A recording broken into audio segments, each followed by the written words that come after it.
Vaheguruji Ka Khalsa, Vaheguruji Ki Fateh. Bienvenue à vous mes amis. Alors, aujourd'hui je réponds à la question suivante qui m'a été posée.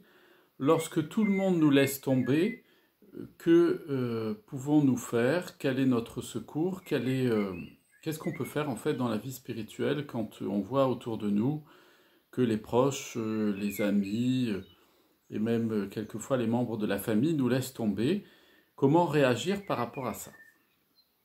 Alors je remercie la personne qui a posé cette question parce que effectivement c'est une expérience que chacun d'entre nous peut faire au cours de l'existence humaine. C'est vrai qu'il arrive dans notre vie que, eh bien, notamment dans on va dire les relations amicales notamment, eh bien, il y ait ces variations et que les amis que nous avions il y a peut-être 20 ou 30 ans de cela ne sont plus les mêmes aujourd'hui et que certains d'entre eux, pour différentes raisons, souvent d'ailleurs sans donner de raison particulière, eh bien, peuvent nous laisser de côté et on peut se poser la question de ce sentiment que ça engendre chez l'individu que de se retrouver dans une forme d'abandon relationnel.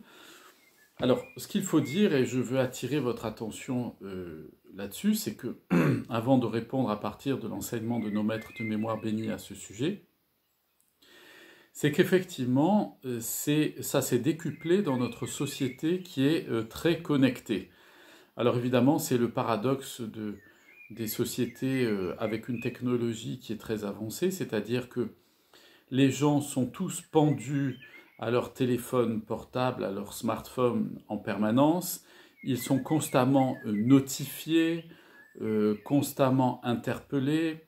Vous voyez à peu près la plupart des individus qui, dès qu'ils se lèvent le matin, se ruent sur leur téléphone pour regarder leurs messages, qui passent du temps sur leur téléphone et qui dorment même avec le téléphone à proximité d'eux et ferment les yeux le soir avant de se coucher en ayant jeté encore un regard sur leur écran et leurs notifications. Enfin, tout ça, mes amis, c'est quand même le signe d'un mauvais état général de l'être humain et notamment d'une forte perturbation du cycle naturel de l'individu, de l'être humain, et aussi le signe d'une forte perturbation de la vie spirituelle, puisque la priorité dans la vie spirituelle, c'est d'être hyper connecté à Vaheguru, c'est pas d'être hyper connecté à la technologie. Même si c'est utile de se servir de la technologie comme je le fais là présentement pour diffuser des enseignements sur des thématiques qui peuvent aider ceux qui y recourent et ceux qui en ont besoin. Mais bien entendu, il faut savoir raison garder, c'est-à-dire que dans l'existence, il faut savoir remettre les choses à leur place et, j'allais même dire, à leur juste place. Et que la place de la technologie, c'est d'être notre serviteur, mais lorsque la technologie devient notre maître et que nous devenons dépendants d'elle, c'est-à-dire qu'en fait, pour le vérifier, c'est très simple. Si dès que vous vous levez le matin, vous regardez votre téléphone portable, si avant de vous coucher, vous traînez votre téléphone portable avec vous dans votre lit et vous regardez encore des notifications, et qu'au cours de la journée, ça ponctue votre journée, mais enfin, la dépendance est repérable au fait que c'est la première action du matin de consulter tous ces messages, etc. Et la dernière action du soir, c'est de se coucher avec ce téléphone portable aussi. Eh bien, je peux vous annoncer que vous êtes dans une addiction, vous êtes dans une dépendance au numérique, et que comme toutes les addictions, évidemment, elles sont néfastes à la vie spirituelle, même si on a toujours l'impression, mais tous les addicts sont comme ça, tous les drogués sont de la même manière, c'est-à-dire qu'ils disent tous, mais non, il n'y a pas de problème, je maîtrise, c'est pas la technologie qui me maîtrise, c'est pas ma drogue qui me maîtrise, c'est moi qui maîtrise ma technologie, ma drogue. En fait, il n'en est strictement rien. Si vous êtes en capacité de maîtriser la technologie et que vous n'avez pas de dépendance à cela, eh bien, restez déconnecté pendant 48 heures à 3 jours.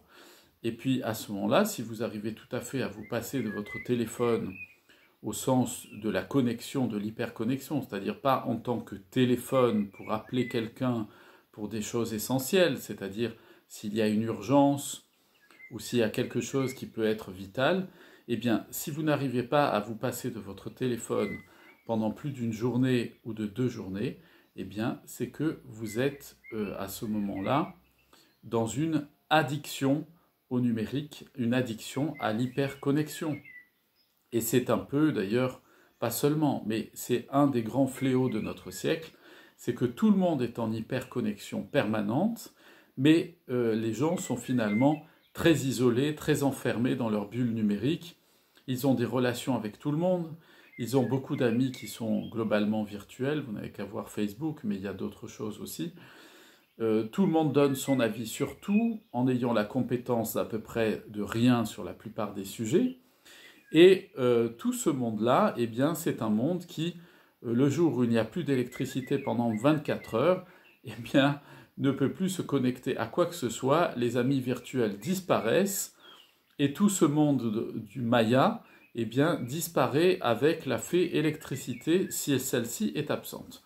Donc, nous voyons bien que autant la technologie est une chose utile si elle est au service du bien, dans le sens où elle sert à favoriser l'adoration du Seigneur Dieu, du Seigneur Vaheguru, la propagation de ses enseignements et la charité envers les plus pauvres et la solidarité humaine. Au-delà de ça, évidemment, la technologie peut être utile pour pouvoir former les esprits au sens où elle est utile parce que on peut regarder un reportage qui est fait sur la nature ou sur des sujets de société qui peuvent nous permettre de réfléchir et de développer une pensée construite à partir de notre vie spirituelle. Mais tout ça doit rester très accessoire dans notre existence, puisque dès que nous allons devenir dépendants de ce serviteur, eh bien c'est le serviteur qui va devenir le maître et nous qui allons devenir son esclave. Dieu nous en préserve, mes amis, Dieu nous en préserve. Quel malheur. Eh bien, dans ce monde d'hyperconnexion, nous constatons que la plupart des individus établissent leurs relations affectives. Donc quand je dis relations affectives, je vais les appeler comme ça tout au long de cet enseignement, mais ça veut dire les relations amicales, les relations de sympathie, les relations de connivence, par exemple, pour un but associatif ou sportif ou je ne sais quoi d'autre. Donc il y a de l'affect aussi dans ces relations-là, et bien entendu les relations familiales et les relations amoureuses. Eh bien, on s'aperçoit d'une chose, c'est qu'aujourd'hui, ces relations, cet affect, les relations fondées sur les sentiments, passent au travers de cette technologie, de ces technologies, de cette connexion. Et donc passent au travers, en fait, d'un médium. On dit aujourd'hui un média, mais média c'est le pluriel du mot médium, donc un médium. Et ce médium, en fait, comme il porte bien son nom en latin, signifie un intermédiaire. Et puisqu'il y a un intermédiaire dans la relation affective que nous entretenons avec les autres au travers de ces réseaux dématérialisés, de cette technologie, de ces réseaux technologiques, eh bien, il est très simple pour engager une relation de passer par une connexion et pour mettre fin à une relation affective, qu'elle soit amicale ou qu'elle soit familiale ou dans la relation de couple amoureuse, eh bien, il suffit simplement de se déconnecter et on passe à la connexion suivante. Et c'est ça qui, dans notre siècle, accentue de façon considérable le sentiment d'être laissé tomber par les autres, et ça engendre chez l'individu, bien entendu, un comportement qui va être un comportement dépressif. Pourquoi ? Parce que lorsque on est déconnecté par quelqu'un d'autre, ou lorsqu'on reçoit un SMS ou un message via Facebook ou autre chose, par une personne avec laquelle nous sommes dans une relation, nous avons construit une relation affective, hein, qu'elle soit d'amitié ou d'amour, eh bien, il va y avoir un aspect extrêmement dépréciatif dans le fait de recevoir un message laconique qui va indiquer « voilà, c'est terminé » ou alors encore pire. Évidemment, c'est ce que l'on trouve maintenant sous la forme, alors on emploie souvent le mot anglais de ghost, de fantôme, pour dire que eh bien, vous écrivez à quelqu'un, vous envoyez des messages à quelqu'un avec lequel vous êtes connecté, et cette personne, en fait, ne vous répond plus jamais. Alors là, je voudrais faire un petit point aussi sur ce sujet. Parce que l'hyperconnexion, l'hyperconnectivité des réseaux sociaux et de tout le système de l'Internet, du web, a engendré chez les individus un comportement qui est un comportement tout à fait enfantin, qui est un comportement immature, qui est celui de l'immédiateté. C'est-à-dire que chacun ou beaucoup pensent que lorsque on envoie un message sur WhatsApp, Facebook ou je ne sais quel autre réseau social ou même par SMS, eh bien ce message doit obtenir une réponse dans les secondes qui suivent ou dans les minutes qui suivent. Et si par malheur on n'a pas répondu à ce message-là, eh bien on s'aperçoit que les personnes envoient tout de suite des séries de points d'interrogation ou des points de suspension à n'en plus finir. Alors, je voudrais en profiter, puisque je vais parler de la question de ce sentiment d'être laissé tomber par les autres, d'abandon, et donc dans le monde de l'hyperconnectivité qui est notre monde, notre société dans laquelle nous nous trouvons, nous vivons, dans laquelle nous sommes en tout cas incarnés pour le moment, eh bien, je voudrais repréciser des règles de base de l'usage de la syntaxe et notamment de la ponctuation en français.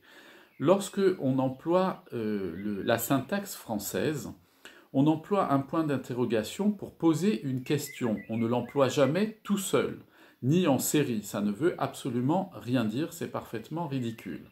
De la même chose pour les points de suspension. En ponctuation, en syntaxe française, on place des points de ponctuation à la fin d'une phrase pour ne pas avoir, à développer une idée que l'on a déjà développée précédemment. Autrement dit, lorsque j'ai déjà développé ma pensée et que je reprends dans la phrase suivante, eh bien, je veux synthétiser ce que j'ai dit, eh bien, je place 3 points de suspension qui signifient en fait etc. et suivant, c'est-à-dire reprise, bien entendu, de la pensée précédente. Or, dans l'usage que font la plupart des personnes aujourd'hui des points de suspension, c'est soit pour instiller le doute, c'est-à-dire qu'on va voir des points de suspension apparaître dans toutes les phrases, ce qui est parfaitement ridicule, puisqu'en fait, ces phrases, du coup, perdent tout leur sens. Et par ailleurs, ces points de suspension sont placés souvent dans les phrases aussi pour indiquer un aspect dubitatif, c'est-à-dire le doute que l'on a quant à un sujet, une situation ou une personne. Donc, c'est un usage qui est dévoyé de la langue française, qui ne veut strictement rien dire, mais qui contribue à ce sentiment, en fait, général de jugement permanent sur les individus, et puis surtout, comme je le disais à l'instant, d'une exigence capricieuse de l'attente d'une réponse immédiate. Si on n'a pas obtenu réponse à une question qu'on a posée, eh bien, on répond en syntaxe française en reposant la question en disant « Est-ce que vous n'avez pas reçu mon message ? Je vous le réitère. Pourriez-vous me répondre lorsque vous en avez le temps ? Je vous en remercie. » Voilà, ça fait partie de la courtoisie que l'on doit retrouver dans les relations humaines et qui font que l'on apporte aussi de la considération aux autres. Parce que il est très important de toujours rester très courtois dans ses relations avec tout le monde, que ce soit d'ailleurs avec nos proches, notre milieu familial ou notre milieu amical et de manière plus générale relationnelle, y compris d'ailleurs quand les relations sont tendues, Dieu nous en préserve, eh bien, on ne doit jamais faire un usage saccagé et intempestif de la langue et surtout de la ponctuation, et notamment par le biais de la messagerie de tous les réseaux sociaux, parce que ça engendre chez l'autre une perception qui revient à une forme de mise à distance, et cette mise à distance crée un sentiment de dépréciation, comme je vous le disais il y a un instant, et ce sentiment de dépréciation crée chez l'individu de la déconsidération, engendre la forte activité de l'imagination. On se met à imaginer que l'autre pense certaines choses de nous qui ne nous conviennent pas, et c'est ainsi qu'on fait apparaître des tensions dans les relations qui sont parfaitement inutiles et qui se basent uniquement, évidemment, sur le man, c'est-à-dire sur la production du mental. en réaction à l'attachement à notre propre ego. Donc il est important d'user de courtoisie lorsqu'on utilise le monde de la connexion et le monde de la relation de manière générale, y compris avec ceux, et encore plus, avec ceux avec lesquels nous sommes très proches, nous sommes familiers, parce que ça relève aussi du fait que l'on reconnaît que dans l'autre, il y a la manifestation du Seigneur Vaheguru lui-même, et que par respect pour le fait que toutes les créatures qui nous entourent, et en particulier nos sœurs et nos frères humains qui sont à côté de nous et en relation avec nous, méritent autant de respect que nous l'attendrions pour nous-mêmes, de nous-mêmes, eh bien, il est important de faire constamment usage de courtoisie et de bienveillance à cet égard, et surtout d'éviter toute forme d'impatience lorsqu'on a posé une question. Le temps est un moyen de réfléchir avant de dire des bêtises aussi, et dans la société de l'hyperconnexion, on parle beaucoup, et vous savez que statistiquement, plus on abonde en paroles, plus on a de chances de dire une quantité de bêtises beaucoup plus importante que quelqu'un qui se réfrène à ce sujet. Et comme le disait d'ailleurs excellemment une de mes arrière-grand-mères, elle me répétait souvent la chose suivante: parle peu, mais parle bien.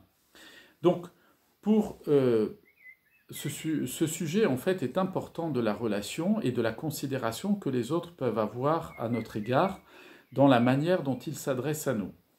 Alors évidemment, il ne faut pas trop s'y attacher non plus, parce que du point de vue de la vie spirituelle, il est certain que l'attitude et le comportement des autres ne doivent pas conditionner, comment dire, notre état intérieur. Notre état intérieur est conditionné uniquement par la joie, le bonheur et la paix que nous trouvons, le sahaj, l'équilibre spirituel que nous trouvons dans notre connexion permanente au Seigneur Vaheguru. Voilà pour quelle raison, au début de mon propos, je vous indiquais que la seule hyperconnectivité que nous devons avoir, l'hyperconnexion que nous devons avoir, c'est d'être hyperconnecté au Seigneur Vaheguru et pas d'être hyperconnecté à ces créatures qui, elles, sont passagères. Et donc, ça revient à s'attacher à des choses transitoires et donc à créer des frustrations qui créent elles-mêmes des rancœurs, qui créent elles-mêmes des souffrances et qui engendrent des attachements, un enfermement dans son propre home, dans son propre ego.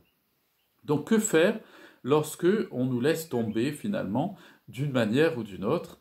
Et c'est une expérience. Alors pour ceux d'entre nous qui commençons à avoir quelques années de vie au compteur, si vous me permettez cette expression-là, eh bien depuis de longues dates, nous avons fait l'expérience et nous savons que tout au long de notre vie, eh bien dans les relations, il y a des personnes qui nous laissent évidemment tomber, bon c'est comme ça, et il faut considérer que nous sommes dans le monde du Maya, et que dans le monde du Maya, il y a l'illusion par excellence qui est celle du temps, et que le temps glissant entre nos doigts comme le sable, eh bien, il est inutile de vouloir se raccrocher à des relations qui sont éphémères et qui ne durent pas, même si elles étaient d'ailleurs, elles pouvaient être à un moment donné de qualité.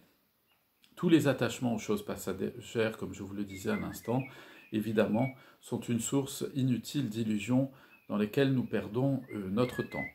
Donc, Guru Arjan Devji Sahib a traité cette question-là de comment faire lorsque on se retrouve soit dans l'adversité, alors ça c'est un sujet qui est encore plus difficile, mais surtout dans une pratique, dans une expérience régulière, et Guru Arjan Devji Sahib va nous en parler ici, qui est celle où tous ceux qui nous sont proches à un moment donné, ou certains en tout cas, peuvent, comme on le dit en français, nous laisser tomber. Alors, pour cela, nous allons nous rendre au Ankh 70 à partir du verset 5, où nous lisons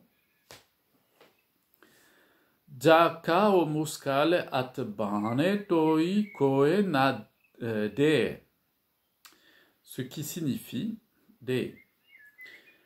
lorsque vous êtes confronté à des situations qui sont terribles, qui sont difficiles, et que personne ne vient vous soutenir.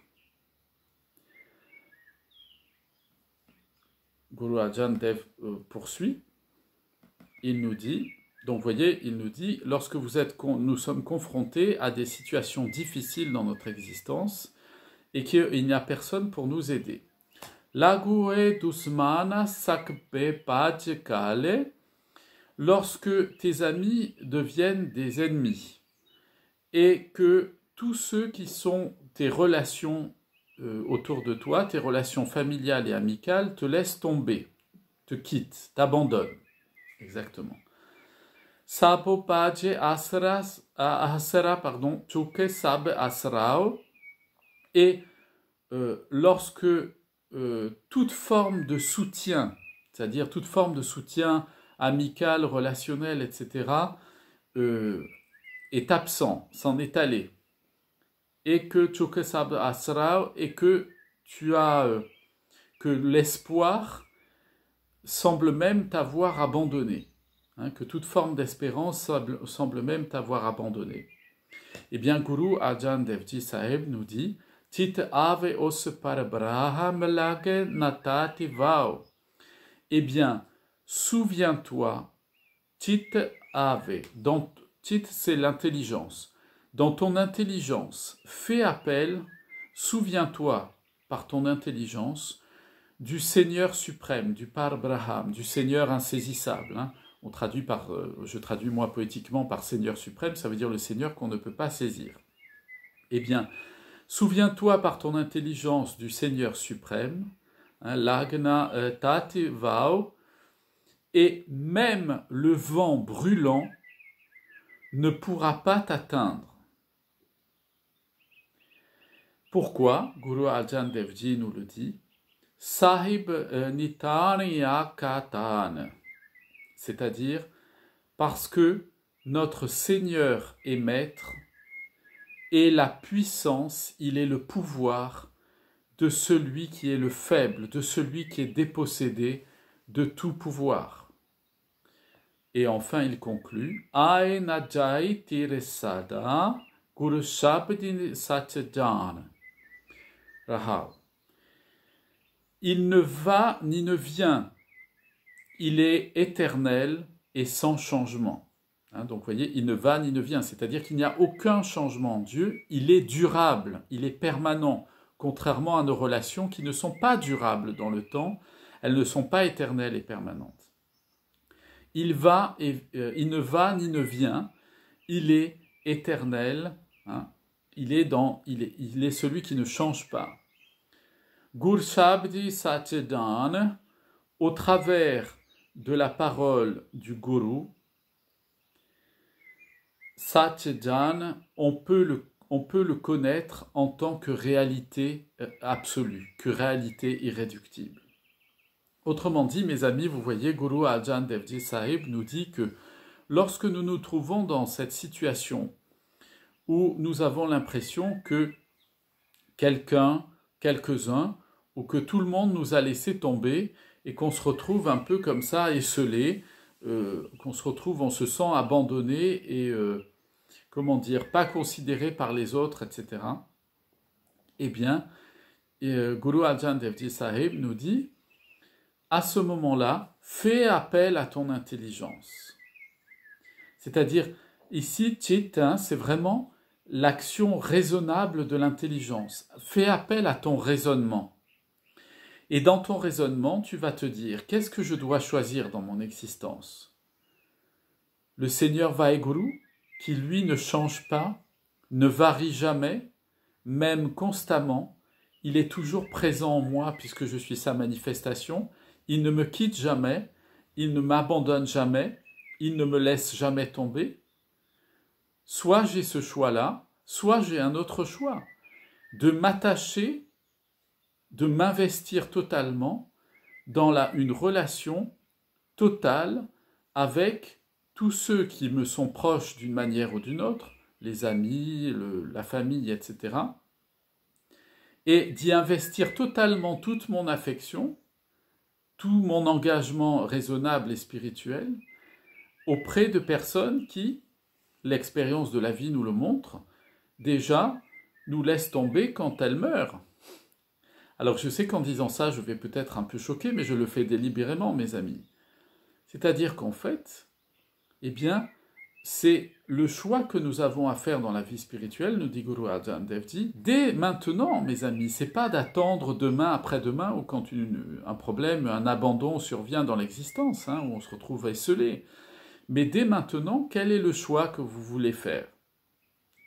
Choisir de vous immerger totalement dans l'amour indéfectible du Seigneur Vaheguru et dans sa présence bienveillante, lui qui ne vous laisse jamais tomber, ou tout investir votre amour dans ceux qui, même si évidemment nous avons de la considération, de l'affection et de l'amour pour ceux qui nous sont proches, mais nous ne pouvons pas y mettre tout notre amour, parce que nous ne pouvons investir notre vie spirituelle, nous ne pouvons placer notre vie spirituelle que là où nous allons avoir un rapport qui va être durable. C'est un peu comme lorsque vous faites un investissement à la banque, mes amis.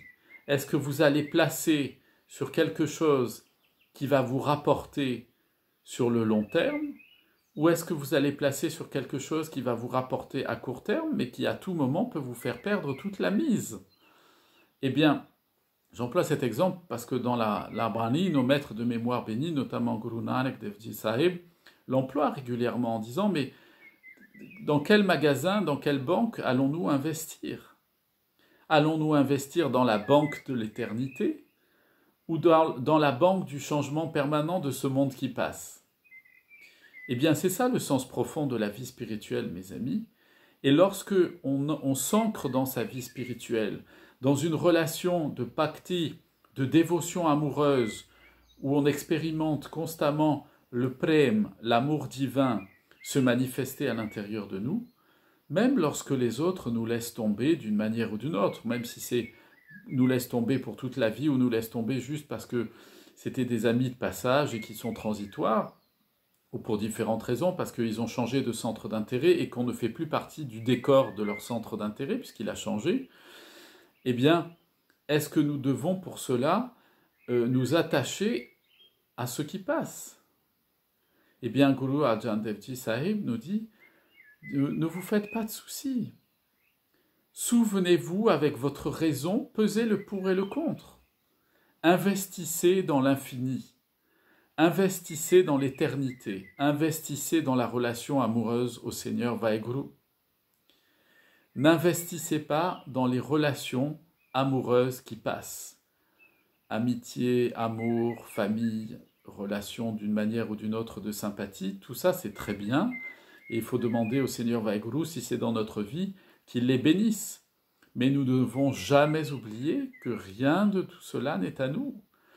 Et que tout cela est transitoire et passager.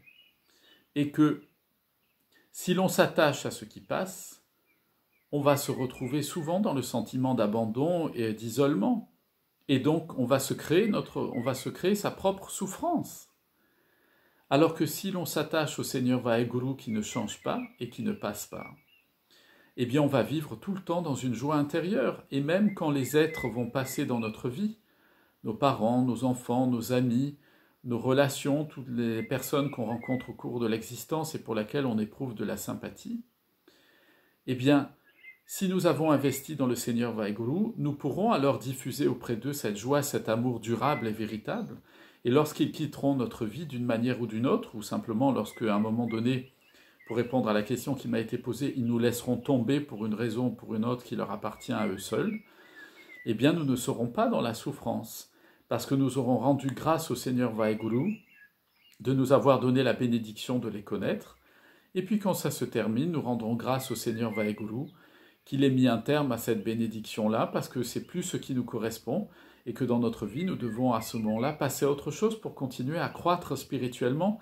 vers le chemin de la Mukti par le Nam Simran, et le partage de nos biens avec les plus pauvres. Pourquoi? Parce que Guru Arjan Dev Ji Sahib nous l'a enseigné ici au Hang 70.